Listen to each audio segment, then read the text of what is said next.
नमस्कार दोस्तों, आप देख रहे हैं द न्यूज फ्रंट में आपके साथ योगेश रांझा। दोस्तों, इस देश को हम कहां ले जाने की कोशिश कर रहे हैं। हमें गर्व इस देश की गंगा जमुनी तहजीब पर हमेशा से रहा है, लेकिन उसी तहजीब को, सभ्यता को हम किस तरफ धकेल रहे हैं।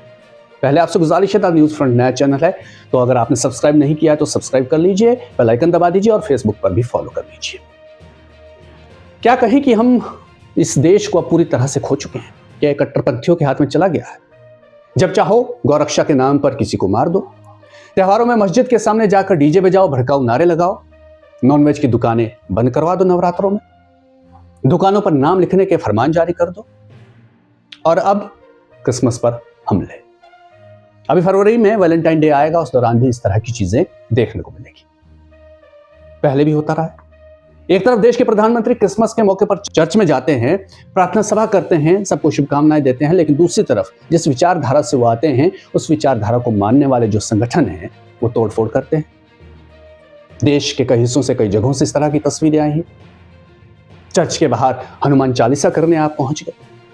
ये भड़काना नहीं है क्या? स्कूलों को फरमान जारी कर दिया कि स्कूलों में क्रिसमस के दिन बच्चों को क्रिसमस सेलिब्रेशन का हिस्सा ना बनाया जाए कि हम हिंदू हैं, तो ठीक है, दिवाली और जन्माष्टमी भी नहीं स्कूलों में मनाई जाएगी। रायपुर में तोड़फोड़ की घटनाएं सामने आई, असम में तोड़फोड़ की घटना हुई है। क्रिसमस की टोपियां जला दी गई, जो प्रतीक है क्रिसमस से जुड़े हुए, उनको तोड़ा गया, जलाया गया। व्हाट्सएप पर, सोसाइटीज के व्हाट्सएप पर क्रिसमस के खिलाफ मैसेज फॉरवर्ड हो रहे हैं। दिल्ली तक में क्रिसमस कैप पहनने पर लोगों को धमकाया गया। ये कौन सी सभ्यता, कौन सी संस्कृति थोपी जा रही है हम पर।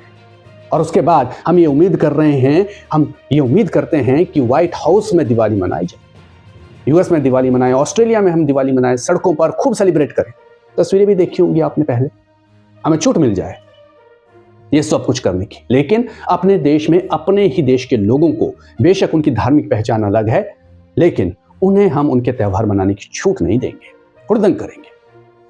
कौन सी सोच? ये सोच इस देश की नहीं हो सकती है, ये सोच इस देश के आम आदमी की कतई नहीं हो सकती है। ये उन लोगों की है, ये उन लोगों की नफरत की सोच है जो इस देश में राजनीति करना चाहते हैं धर्म के आधार पर। हम उम्मीद करते हैं कि बांग्लादेश में जो हो रहा है अल्पसंख्यकों के साथ, उसका हम विरोध करें, और कर भी रहे हैं लोग। होना भी चाहिए। वो बांग्लादेशी क्या, वो चाहे गजा हो, चाहे कोई और देश हो, दुनिया का कोई और हिस्सा हो, वहां अगर इस तरह की ज्यादतियां होती है धर्म के नाम पर, और किसी भी धर्म के लोग करते हैं, उनके खिलाफ खड़ा होना जरूरी है। लेकिन क्या हम फिर ये देख रहे हैं कि हम अपने देश में अल्पसंख्यकों के साथ क्या कर रहे हैं?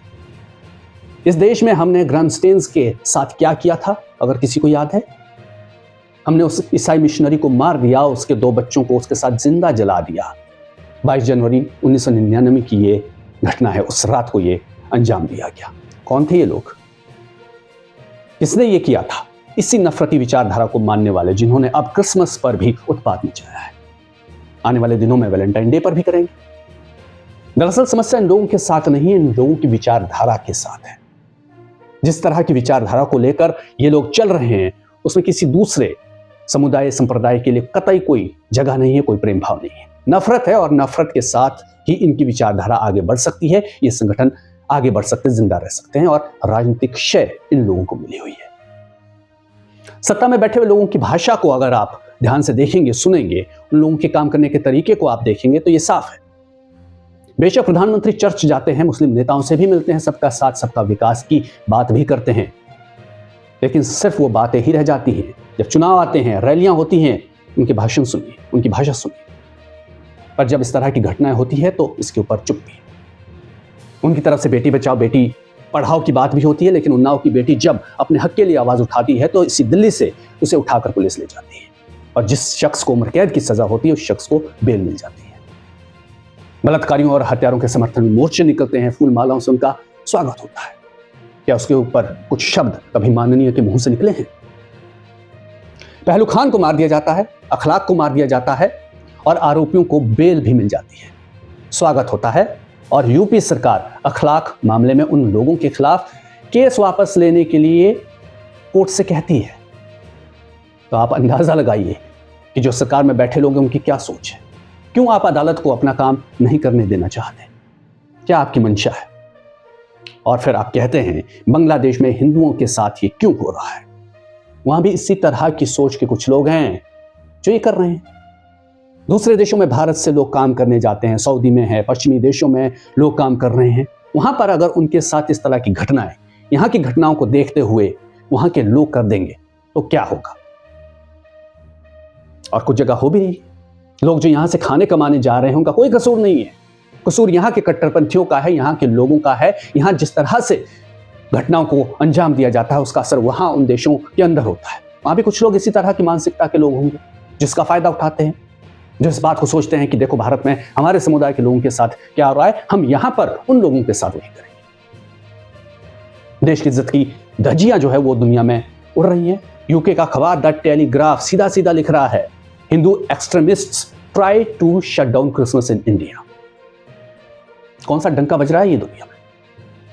बांग्लादेश में जो घटना हुई है उसकी निंदा होनी चाहिए, लेकिन लग ये रहा है कि उसका राजनीतिक फायदा उठाने की भी कोशिश हो रही है, क्योंकि पश्चिम बंगाल जो है वो सीमा से लगा हुआ बांग्लादेश से और 2026 में चुनाव है, इसलिए धर्म के नाम पर जितना तूल दिया जा सकता है वो दिया जाए।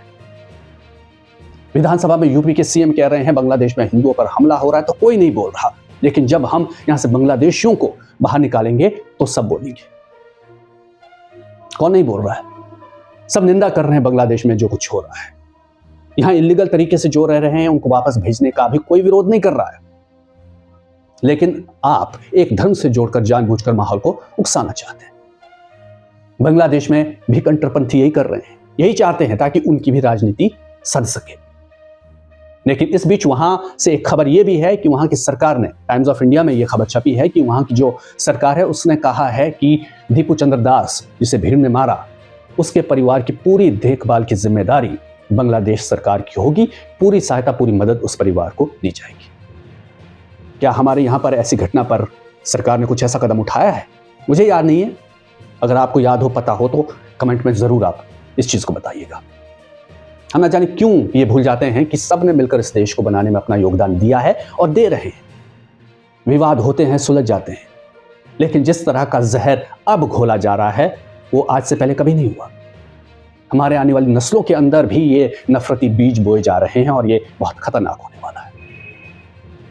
नफरती कट्टरपंथी हर धर्म में मिल जाएंगे जो आग सुलगाने का मौका नहीं छोड़ेंगे, पर इस देश का हर धर्म का आम आदमी आज भी प्यार मोहब्बत से रहना चाहता है। थोड़ी सी हिम्मत से उसे काम लेना है, ये नफरती लोग घुटनों पर आ जाएंगे। बस राहत इंदौरी साहब का ये शेर जरूर याद रखिए, सभी का खून है शामिल यहां की मिट्टी में, किसी के बाप का हिंदुस्तान थोड़ी है। YouTube पर चैनल को सब्सक्राइब नहीं किया है तो कर लीजिए, Facebook पर फॉलो कर लीजिएगा। शुक्रिया, नमस्कार।